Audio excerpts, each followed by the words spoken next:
एक बार की बात है, मैं और मेरा दोस्त मोहित एक जगह पर घूमने के लिए प्लान बना रहे थे और अगले ही दिन वहां पर जाने के लिए हम लोग घर से निकल गए। घर से तो हम लोग घूमने के लिए जंगल की तरफ चल दिए, क्योंकि हमारे गांव के पास में ही जंगल है और जंगल के उस पर एक बहुत ही प्रसिद्ध काल भैरव महाराज का मंदिर है। तो हम लोग उन्हें के दर्शन के लिए गए थे, लेकिन जंगल का रास्ता होने के कारण हम लोग पैदल ही गए थे, क्योंकि वहां पर किसी भी प्रकार का कोई भी गाड़ी या साधन नहीं ले जाया जा सकता था। इसीलिए हम लोग पैदल ही चल दिए, क्योंकि जंगल के होने के कारण वहां पर रास्ता नहीं था। जंगल के थोड़े ही अंदर गए होंगे हम लोगों को दो व्यक्ति वहां पर आराम करते हुए मिल गए, जो कि हम उन लोगों को पहचानते भी नहीं थे। वह लोग भी उसी रास्ते से जा रहे थे जिस रास्ते से हम लोगों को जाना था। तभी हम लोग उन्हें रोककर उनका परिचय पूछ लिया कि भाई लोग कहाँ जा रहे हो और कौन हो तुम लोगों को। पहले तो हम आपको कभी इस गांव में या इस जंगल में नहीं देखे हैं। तब हम दोनों को देखकर वह बोले कि हम लोगों का घर आगे ही जंगल के बीच में है, बस हम लोग अपने घर ही जा रहे हैं। तभी मेरा दोस्त उन लोगों से उनका नाम पूछता है और यह भी कहता है कि आप लोग कहां से आ रहे हो। तभी उनमें से बड़ा वाला बोला कि देखिए भाई साहब, हम लोग किसी काम से अपने गांव से बाहर गए हुए थे, और रही बात नाम की तो मेरा नाम अजय है और यह मेरा छोटा भाई है, इसका नाम विजय है। बस काम खत्म हो गया है, इसलिए अपने गांव वापस आ गए। वैसे भाई आप लोग कहाँ जा रहे हो? और केवल दो लोग बस, और आपका नाम क्या है? अपना नाम भी तो बताओ ना कि क्या नाम है और कहाँ जा रहे हो और क्यों। तभी मैं बोला कि मेरा नाम है अनिल और यह मेरा दोस्त है मोहित। वैसे तो हम लोग घूमने के लिए जा रहे हैं, पर कोई दूसरी जगह के ना मिलने के कारण हम लोग जंगल के उससे पर भैरव जी महाराज के मंदिर ही जा रहे हैं। बस दर्शन कर कर वापस आ जाएंगे, ऐसे ही घूमते फिरते चले जाएंगे दोनों लोग। क्या आप लोग मंदिर जा रहे हो?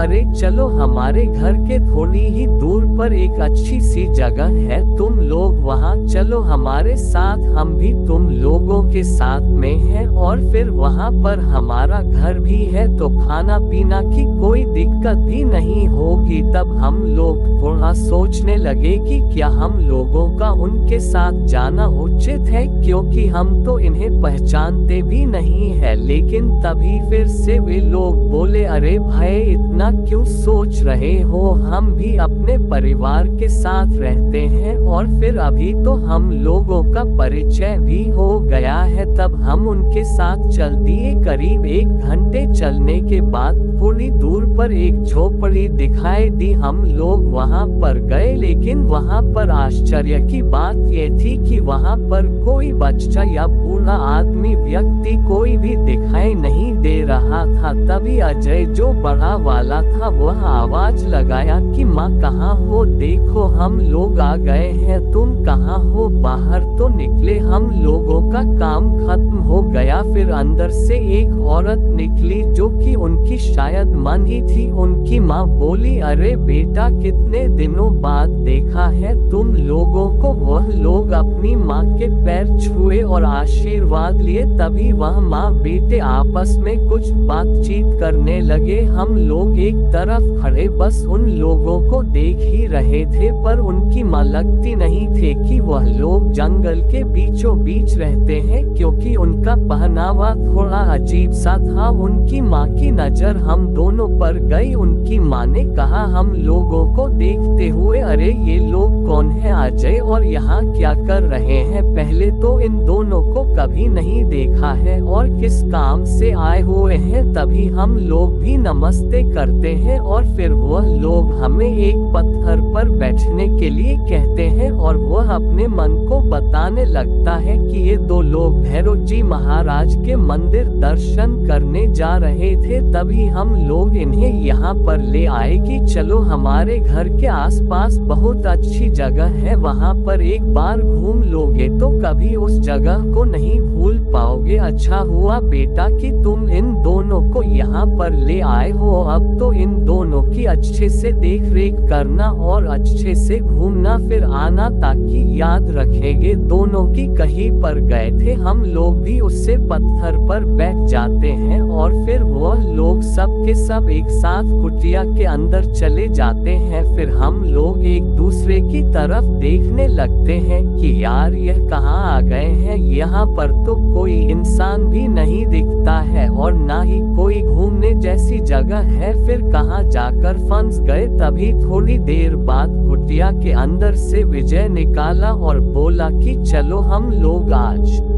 थोड़ा आराम कर ले और आप लोग भी आराम कर लीजिए, कल सुबह ही हम लोग घूमने के लिए निकल गए। ठीक है, जब तक चलो थोड़ा इधर उधर टहल लेते हैं। फिर हम लोग एक दूसरे की तरफ देखने लगते हैं और बाहर आ जाते हैं। थोड़ा थोड़ा अंधेरा होने लगता है कि तभी हम लोग फिर वापस इस कुटिया की तरफ जाने लगते हैं और फिर वहीं पर आ गए। लेकिन हम लोग इस बार आश्चर्य से देखते ही रह गए कि हमने देखा कि वहां पर दो स्त्रियां भी आ गई थी, जो कि पहले वहां पर कोई भी नहीं था। जब हम वहां आए थे तब हम लोगों ने उससे आदमी से पूछा कि यह कौन है भाई, अभी थोड़ी देर पहले तो नहीं थी। तब वह थोड़ा सोच विचार कर बोला कि यह है मेरी पत्नी और यह है मेरे भाई अजय की पत्नी, यानी कि मेरी भाभी। लेकिन वह हमें ऐसे देख रही थी कि हम लोगों को वह पहचानती हो, जैसे कि उन लोगों की कोई मकसद से हम लोगों को यहाँ पर लाया गया हो। तभी हम थोड़ा डरे, लेकिन फिर थोड़ी हिम्मत करके वहीं बैठ गए इस पत्थर पर और फिर वह सब अंदर चले गए ये कहकर कि हम लोग भोजन की तैयारी करते हैं। तब मेरा दोस्त बोला कि भाई देख, यहाँ पर मुझे कुछ ठीक नहीं लग रहा है। मैं भी बोला कि ठीक तो मुझे भी नहीं लग रहा है, लेकिन अब करें क्या। तभी हम लोग उनके घर के पीछे देख तो एक खिड़की थी, किसी तरह उसे खिड़की के पास हम लोग गए। वहां से हम लोग कुछ देखने या सुनने की कोशिश करने लगे। तभी हमने सुना कि देखो जल्दी नहीं है, आराम से, यह जब खाना खाकर सो जाएंगे तब हम लोग अपना काम करेंगे, ठीक है ना। तब तक के लिए शांत हो जाओ, ठीक है ना। ये सब कुछ सुनकर हमारे पैरों तले से जैसे जमीन खिसक गई हो। तब क्या था, हम लोग किसी तरह अपनी जान बचाने के लिए कोई तरकीब सोचने लगे कि किस तरह से यहाँ से बचकर निकल जाए और अपनी जान बचाई जाए। फिर हम किसी मौके की तलाश करने लगे वहाँ से निकलने की। हम फिर से इस पत्थर पर जाकर बैठ गए। तभी अंदर से एक औरत आए और बोली कि खाना तैयार है, आप लोग हाथ मुंह धो लीजिए, ठीक है ना। हम थाली लगते हैं। हम लोग भी बोले ठीक है, ये सामने ही नदी है, हम लोग वहाँ से हाथ मुंह धो के आते हैं। आप लोग खाना जल्दी से निकालिए, ठीक है ना, क्योंकि भूख अधिक लगी है। और हम चल दिए। फिर क्या था, बस हम लोगों को तो इसी मौके की तलाश थी। हम लोग किसी तरह से वहाँ से भागे और अपनी जान बचाई और फिर कभी भी कहीं पर जाने के बारे में सोचा भी नहीं। जैसे ही हमारा गांव दिखाई दिया तो हम चैन की सांस लिए और एक दूसरे को देखने वालों की आज तो जान बचते बचते ही बची है। जैसे ही हम लोग अपने गांव आए तो सबसे पहले अपने सभी दोस्तों को ये बात बताई कि आप लोग भूलकर भी कभी उस जंगल के पास मत जाना, वरना अपनी जान से हाथ धोना पड़ेगा। लेकिन हमारी बातों को कोई भी नहीं मान रहा था, बल्कि सब लोग हमारा मजाक बना रहे थे कि तुम लोग वहां पर गए ही क्यों थे जब इतने डरते हो। और यह सब कहने के लिए है कोई भूतिया जंगल नहीं है। तभी कुछ दिन बाद एक बूढ़ा व्यक्ति गाय चराने गया था इस जंगल में, लेकिन रात हो गई और वह व्यक्ति नहीं आया था। तभी सब गांव वालों ने मिलकर कहा कि हम लोग कल सुबह होते ही उससे व्यक्ति को खोजने के लिए जंगल जाएंगे, ठीक है ना। सब लोग जंगल जाने के लिए मान गए, लेकिन जैसे ही सुबह हुई सब लोग उससे व्यक्ति को खोजने के लिए चल दिए। बस हम दोनों को छोड़कर बाकी सब कोई जंगल चला गया उससे व्यक्ति को खोजने के लिए। जैसे ही जंगल के अंदर प्रवेश किया ही था कि एक पेड़ के नीचे उससे बूढ़े आदमी की लाश पड़ी हुई थी। सब लोग ये दृश्य देखकर चौंक गए कि यह सब क्या है। लगता है कि सच में ये जंगल भूतिया जंगल बन चुका है। अब तो यहाँ पर आना ठीक नहीं है, चलो अपने अपने घर भागो, नहीं तो हम सब मारे जाएंगे। भागो, अपनी अपनी जान बचाओ। सब लोग उससे जंगल से अपने गांव आ गए और फिर कोई भी व्यक्ति उस जंगल के आसपास भी नहीं जाता और लोगों ने उससे जंगल को भूतिया जंगल मानने लगे। और फिर कभी कोई व्यक्ति भूल से भी उससे जंगल की तरफ नहीं जाता था और आज तक नहीं गया। हमारे गांव में एक बूढ़ा बाबा रहता था, सब लोग उसे जादू टोना करने वाला कहते थे या कहो तो तांत्रिक कहते थे, क्योंकि वह किसी से किसी प्रकार का मतलब नहीं रखता था, बस अपने घर में ही पड़ा रहता था, ना ही किसी से मिलता जुलता था और ना ही किसी से बातचीत करता था। और उसके जो भाई भतीजे थे वह भी उससे अलग हो गए थे, क्योंकि सब लोग उसे भूतिया बाबा मानने लगे थे। लेकिन असल में कोई भी उसकी सच्चाई नहीं जानता था कि वह है कौन। धीरे धीरे कई साल कई दिन बीत चुके थे।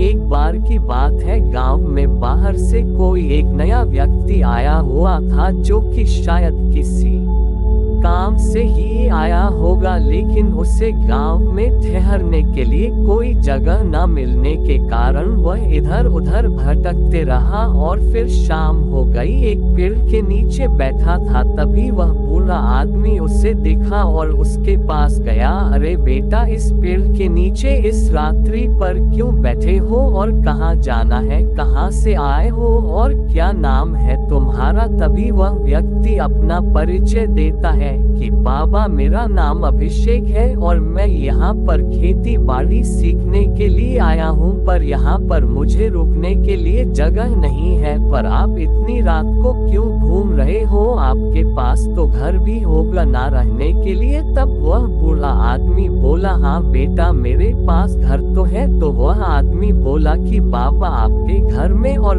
कौन कौन है। तब वह बाबा बोला, वैसे तुम्हें अकेला ही रहता हूँ, मेरे साथ रहने वाले कोई भी नहीं है। तब वह व्यक्ति बोला, क्या मैं आपके साथ कुछ दिनों तक रह सकता हूँ, यदि आपको कोई परेशानी ना हो तो। तब वह बूढ़ा आदमी कुछ सोचने लगा और फिर कुछ देर बाद बोला, यदि तुम्हें कोई परेशानी ना हो तो तुम रह सकते हो मेरे साथ। इतना कहकर वह व्यक्ति उसे बाबा के साथ पीछे पीछे चल दिया। फिर थोड़ी देर के बाद घर पहुंच जाते हैं और वह बाबा दरवाजा खोलना है, अंदर देखा है वह व्यक्ति तो सब जगह धूल इधर उधर जमी हुई थी और साफ सफाई बिल्कुल भी नहीं थी। तब वह व्यक्ति उससे बाबा से पूछा, बाबा आप यहाँ पर साफ सफाई नहीं करते हैं क्या और अकेले क्यों रहते हो, आपके साथ कोई रहने वाला क्यों नहीं है। तब वह बाबा बोला, अरे बेटा, ये बहुत लंबी कहानी है, चलो तुम बैठ जाओ, कुछ खा लो, तुमको भूख लगी होगी है ना। फिर दोनों लोग खाना खा साथ पर और सोने के लिए गए। तभी वह व्यक्ति फिर से उसे बाबा से पूछा, बाबा आपने बताया नहीं आपके साथ कोई क्यों नहीं रहता है। तब वह बाबा बोला, यदि तुम सुनना ही चाहते हो तो ठीक है सुनो। किसी समय में मेरे भी बच्चे थे और मेरी पत्नी, बस हम लोग अपनी पत्नी के मायके जा रहे थे, तभी मुझे कुछ काम आ गया, इस कारण से मैं नहीं जा सका और मेरे बच्चे और मेरी पत्नी चली गई। परंतु जिस ट्रेन से वह जा रही थी उससे ट्रेन का एक्सीडेंट हो गया और वह ट्रेन पलट गई, जिसके कारण मेरा सारा परिवार उससे ट्रेन हादसे में खत्म हो गया। उसी दिन से मैं इसी घर में अकेला पड़ा रहता हूँ, ना ही किसी से बातचीत करता हूँ और ना ही किसी से मिलता जुलता हूँ। यहाँ तक कि मेरे सगे भाई भतीजे भी मुझे छोड़ दिए हैं और सारा गांव मुझे पता नहीं क्या क्या कहकर पुकारता है। बस इसी कारण से यहीं पर अकेला पड़ा रहता हूँ। सब लोग मेरे पत्नी और मेरे बच्चे को मर जाने का कारण मुझे ही मानते हैं कि यही अपने पत्नी और बच्चों को मार दिया है, ये तांत्रिक है, ये जादू टोना करता है। बस इसी कारण से मैं किसी से बातचीत नहीं करता, बस अपने ही घर पर पड़ा रहता हूँ। बाबा ये सब बताते बताते बाबा के आंखों से आंसू निकल गए। वह व्यक्ति जिसका नाम अभिषेक था वह बोला, बाबा आपके साथ तो बहुत बुरा हुआ है, लेकिन आप चिंता मत कीजिए, अब मैं आ गया हूँ ना, तो सब ठीक हो जाएगा। आपने मुझे अपने घर में रहने के लिए शरण दिया है, अब आपके साथ क्या करना है मैं देख लूंगा, आप चिंता मत कीजिए, बस मुझ पर भरोसा रखिए। फिर बातें करते करते दोनों सो जाते हैं। अगले दिन जैसे ही सुबह हुई तो सारे गांव वालों ने उससे व्यक्ति जब अभिषेक को उसे बूढ़े आदमी के घर पर देखा तो सब आपस में बात करने लगे, पता नहीं ये तांत्रिक इस आदमी को कहां से पकड़ लाया और अब इसके साथ पता नहीं क्या करेगा। अब तो भगवान है इस आदमी को बचाए इस तांत्रिक से, जो अपने बीवी बच्चों का नहीं हुआ तो दूसरों का क्या होगा। सब लोग अभिषेक को बताने लगे कि इस व्यक्ति के घर पर मत रहो, ये तुम्हें भी मार देगा। तब अभिषेक उन गांव वालों से बोला, तुम लोग चिंता मत करो, यह मेरे नाना जी हैं और मैं अब यही नहीं के पास रहूंगा, मैं इसी के लिए तो यहाँ पर आया था। और फिर कुछ दिन गांव पर रुका और वह बूढ़ा आदमी को अपने साथ शहर लेकर चला गया। सब लोग देखते ही रह गए कि वह बूढ़ा आदमी और वह लड़का कहाँ गए।